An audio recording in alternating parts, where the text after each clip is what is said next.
Hi Leo, welcome to weekly reading with me, Cindy. So Leo, what's your blind spot? What do you not see coming? I don't know. Shall we find out together? Let's find out, Leo. What's your blind spot? What you don't see coming? Let's see. Okay. All right. Oh, wow, you know.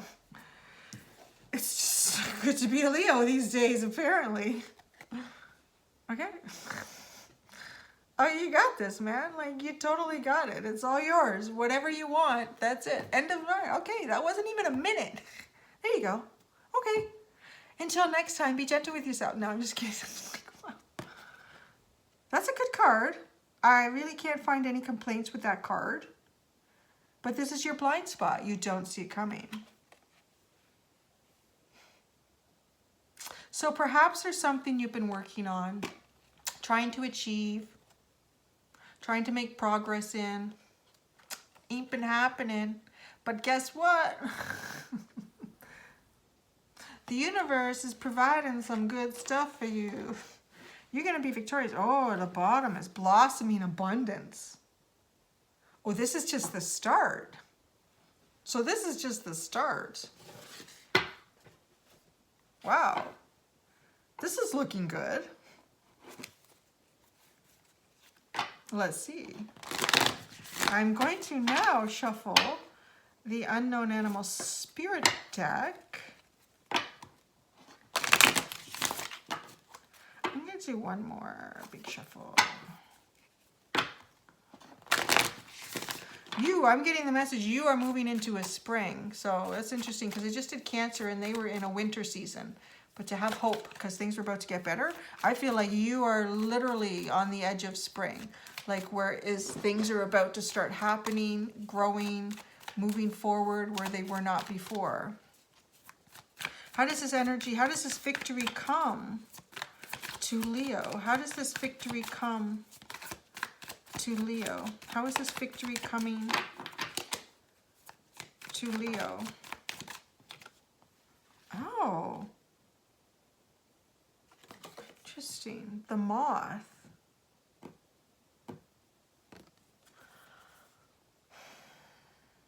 Now that's an odd card to come out. Although, you know what I really like? I'm getting like this little signal, like, don't you worry, this is the right card, Cindy. You see this, oh gosh. I was trying to remember what this was called the other day. It's that Greek thing, like that Greek victory crown or something, right? It's not grape leaf. I don't know what it is, but this is that victory thing. You wear that on your head. It's like the Olympics. You won. Yay! You're the winner, right? It reminds me of the antenna here on the moth, like that. Like, yeah, you're going to be wearing the crown of victory here. Ooh, so see, this is the message that I'm getting. So there was something in the past that you were almost obsessive about. Almost obsessive about it, you know, to the point that it wasn't serving you well at all anymore. It just wasn't. It was bad energy to be in. You were obsessing over it. And it was almost like damaging to you in how you functioned day to day because you were so obsessed over this. You were so obsessed over it. You kept flying into this light over and over and over and over again. You know, the moth will do that all night into that light bulb. Boom, boom, boom, boom. Until, you know, there's no scales left on its wings. It can't fly anymore. So you are about to get victory in something that you, I want to say, used to obsess over. It's almost like you got to a point where you finally released it. Like, yeah, can't push that anymore. Can't try anymore. I can't, it's just not working. Yeah, like, no. And you somehow, and you know, it sounds so easy to say you just finally released it and you stopped obsessing over it. That's not easy because when you're obsessing over something, it's more like your subconscious brings it up again. Like, you're like, oh, I thought I was fine and now I'm thinking about it again, or trying again, or strategizing again. Like, you're just pushing and pushing. And you know, to be able to release that is good. And it's almost like the universe is saying, see, now you got rid of the devil energy. So now this, you can have victory in what this is you wanted, because it's an energy that can move forward in a positive way. It can actually become something. So let's see, what does it become? Interesting, the spider card came out. So it becomes something that you're going to work on.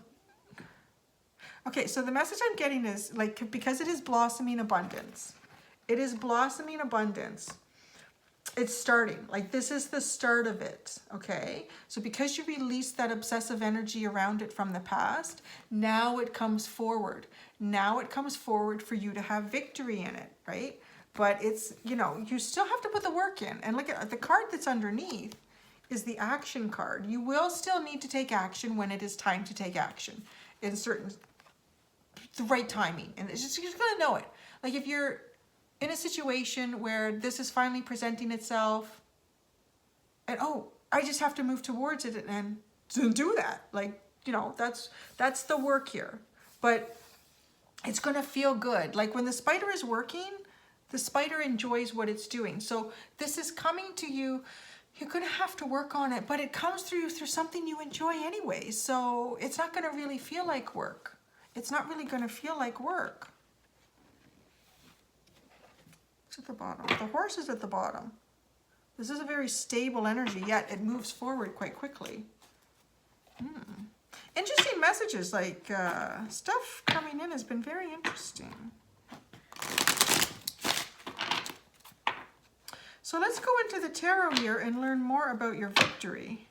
That is a really divine split. The art and the Aeon is like a rebirth from the ashes, from nothing. Wow. And then you have that eagle there too. You have the phoenix, the eagle, and the lion. What did you guys have last week? I know someone had the art and the lovers. Was that you? I can't remember. But this is almost like something now with this Ion card is as if this was in your mind, this thing that you used to obsess over in the past was finished. It was like burnt, it was done, it was gone, it was ashes. There was no chance in hell this was coming through. There's about to be a rebirth in something here, and you do not see this coming. You're about to find victory in something that, you know, I want to say you wanted it. You wanted it, whatever this was in your life, because you obsessed over it. And then you finally released it. And now the universe is going to bring it. So, what's coming in? What's coming in with this victory? What's coming in? Gave us the energies, more of the energies with the oracles. Give us a little more detail about what this is. Did something flip? Oh, something did flip. Wow, yeah, you've been manifesting this. You have been manifesting this. Like, this is something you really wanted. You have really been working on manifesting this.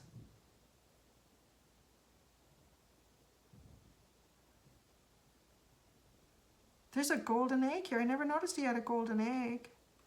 So that's beautiful. The golden egg is coming. Something here in the three-dimensional that you wanted. You obsessed over it and you couldn't get it. Now that you've released the obsessive energy around it, your manifestation is going to come through. And look at, he's all golden too, with all this golden energy. You and you're like victorious. And doesn't he remind you of like one of those Greek athletes? Yeah. So, okay, so your manifestation.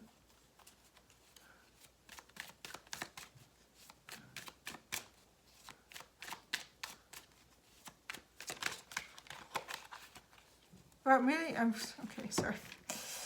I'm getting like these wings at his feet here. It really reminds me of, you know, when I said that, okay, this is very stable, solid energy, but it's fast moving. Like that's kind of, and I'm also hearing like, be quick on your feet. Think quick on your feet, be quick on your feet, okay? This is going to move quite quickly, but you're not going to feel like all kerfuffled, like you're going to be okay. It's stable energy. And it's going to be a little bit euphoric. I'm getting like just euphoric energy because you obsessed over this and it seemed toxic at some point. It was like, this is not. You released it and now it's...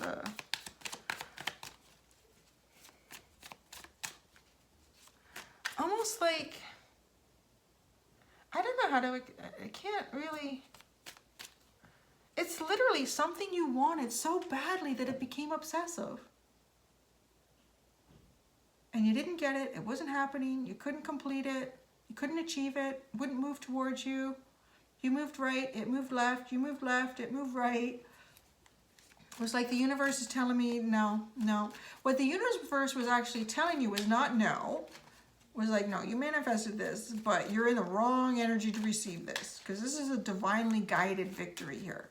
So you're in the wrong energy to receive this. So once you release this obsessive energy, it's all yours. And you've done that, so here it comes. It's like wish fulfillment, really. But on a very high level, because it's something that... I'm sure you guys had the art and the lovers, and there you go. There's the dang golden egg. Wow, I feel like this is like from last week. This is interesting. Well, get ready, because here it comes, baby.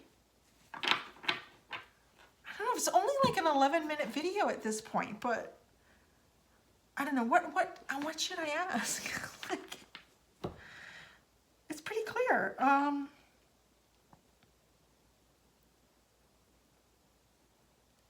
Okay. So you don't see this coming, because you're probably thinking it's impossible. There's no way, it'll never happen. But maybe you do, like, so why is this message coming through? Why is this message coming through? Let's do that. Like, why is this message coming through? It doesn't, oh. It's not coming the way you thought it would be coming. That's why. It's gonna be like,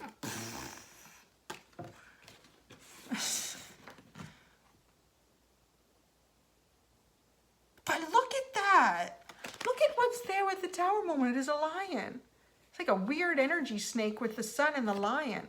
So, this Tower moment, I mean, it's going to rock everything. It's going to rock your foundation. It's probably going to collapse the foundation of your life and everything you knew. Just joking. I don't know. It's big. It's a Tower moment. However, oh no, it's like a dragon. It's not a snake. It's like a dragon with this lion head and the sun. Yet you stand tall through it all. Like, it feels like you know everything you knew about this, or things around you were just going to collapse. Like the universe is coming in and blowing this shit up. Like a poof. But yet you're okay. You're about to shine. You're like, look at, you're victorious. You're higher than the Tower. It didn't affect you. So don't be afraid. I feel like is what the Tower. The Seven of Pentacles. Yeah, the universe has been working on this. The universe has been working on this. It's very dark energy around it. There's very dark energy around this. And some of that might have been produced by your obsessive energy on it. But there's other dark energy around this. This is why the Tower needs to come through. What is this other dark energy? There's a lot of cards. Oh my gosh. Okay, wait. Okay. As usual, a lot of cards came out, but particularly there's ones that were just face up, so I'm taking those. Okay, the dark energy around this. We have the Eight of Cups, the Nine of Pentacles, and the Star. All right, so what I'm getting here, the dark energy around this, yes, I feel like part of it was you. With this Eight of Cups, needing to really go on a journey. You needed to go inside yourself here, like, and I feel like you did, because you came out of this obsessing on whatever this was for you. The Lover's card is here, so it might be some sort of romantic connection, or just love in general, just obsessing about it. So you went on that journey and you cleared it. With the Nine of Pentacles, you really looked after yourself. You really looked after yourself, It's, you know, and it is just the single card. Perhaps some of you were in a situation, and yeah, you know what? Two's a party, three's a crowd. So you had to get that fixed. And now wish fulfillment comes through. So that was the dark energy around there. I don't know how this... Why this is a tower? Well, this might be a tower moment for other people, is what I'm getting. Because you're up here high and strong and everything is good. This is a tower moment for other people.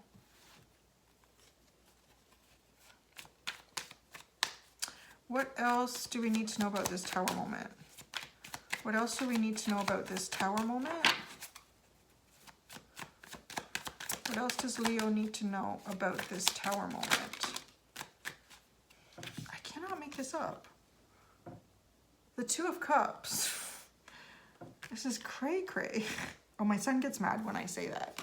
It's kind of like, you know, adults are always like, we're always way behind in what the new phrases are. So it's just not cool to say that anymore. He actually told me, he said, Mom, don't say that. Can you treat cray-cray like a bad word? So when you say it, you need to stop yourself. 9-year-olds can be bossy. Okay. Check this out. Check out this spread. Wait a second. You got 3 out of 4. Oh, and you got the start. I can't even hold up this much abundance. How do I hold up all this abundance? Hold it up. Hold it up. Look at, what I want to show is all the color and I can't see what I'm looking at here. Okay. All the color and light that's coming in with this. All the color and light that's coming in with this beautiful spread. And the darkness was here. The darkness was the overthinking, the obsessing, the overanalyzing, and then it gets a little bit lighter when you finally go on that journey and figure out what it is you need to release, what you need to walk away from, what you want to start putting into your cups, and then looking after yourself. Wow. The Two of Cups, the Star, the Magician, the Tower, and the Lovers. I don't know, I think I'm going to stop it right there. What's on the bottom? Ooh, the Ten of Swords. This is like how you knew with the Ten of Swords with the Tower, how you knew everything is about to change. How you knew everything is about to change. But hey, it's okay because you're going to have your Two of Cups lover with you. All right. It's good. Equal give and take of love and emotions and affection and desire. Making the choice for each other and no one else. That's kind of what that is, right? There you go.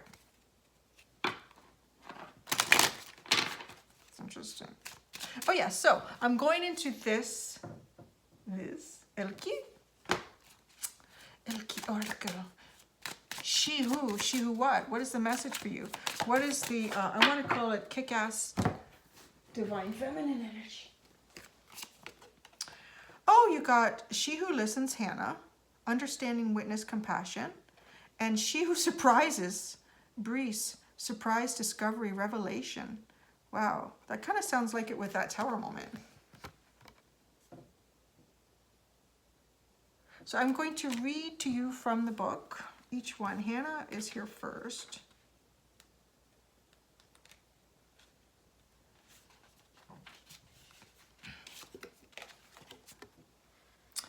Hannah, she who listens, leans forward so you can quietly tell her all your stories, the delight-filled ones as well as the sorrowful.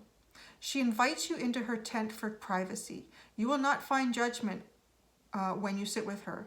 This is the one person who can take what you need to dish out. Her colorful clothes reflect a spectrum of emotions, and they change according to each person's feelings. Purple is for passion, while the soft gold is for sorrow. Do not feel interruption from this compassionate soul. She understands how important it is to be heard. This is her calling in life. Making sure the untold stories are brought forth is her mission in life. She bears witness to all that is. Hannah evokes the meaning compassionate in Hebrew. Hannah calls for you to unburden yourself. There are many ways we can communicate our stories. Allow a compassionate friend to bear witness to your revelations. You might start a journal where you write everything down. Don't avoid the ugly parts. Don't gloss over the good. Lay it all out. Your inside self needs a chance to release. Let those tales be spun. Oh, that's kind of interesting. the purple. Somebody else had something significant about purple this week. Gosh, who was it? It was significant. The message came through that someone would be wearing purple or something about purple, the color purple, and then that came out in here too. You're just gonna have to go and watch all the readings and figure out who that was. Yeah, that would be mean. I'm sorry. Oh, go ahead, you can do that. Okay. Breeze, she who surprises. Yeah, I would say the Tower moment is a surprise. Breeze, she who surprises stands watching at her window. She is singing a song we can't hear, but the butterflies can. They are attracted to her nature as if she were a living representation of nectar. She is their butterfly queen who can direct them to the sweetest flowers. She oversees pollination of not only the flora, but of humankind as well. One of her favorite things is the unexpected discovery. This isn't only the surprise being Breeze, her happiness, bringing Breeze her happiness, but the feeling of divinity that comes with the marvelous moment of revelation.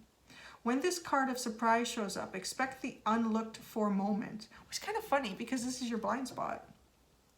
If you are receptive to fortuitous and unheralded insight, you stand a very good chance of finding the answers you need. The key here is the message may come in unusual ways. You cannot expect a straightforward response. Rather, look for those things that reveal themselves through patterns. Perhaps you see a caterpillar over and over, or maybe it will be the caterpillar, the chrysalis, and then the butterfly.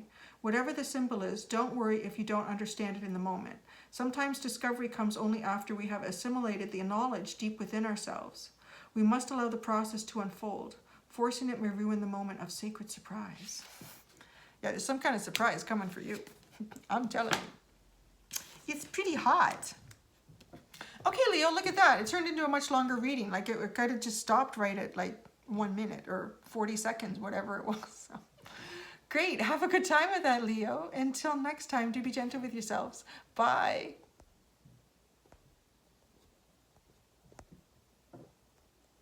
I'm having trouble. Bye.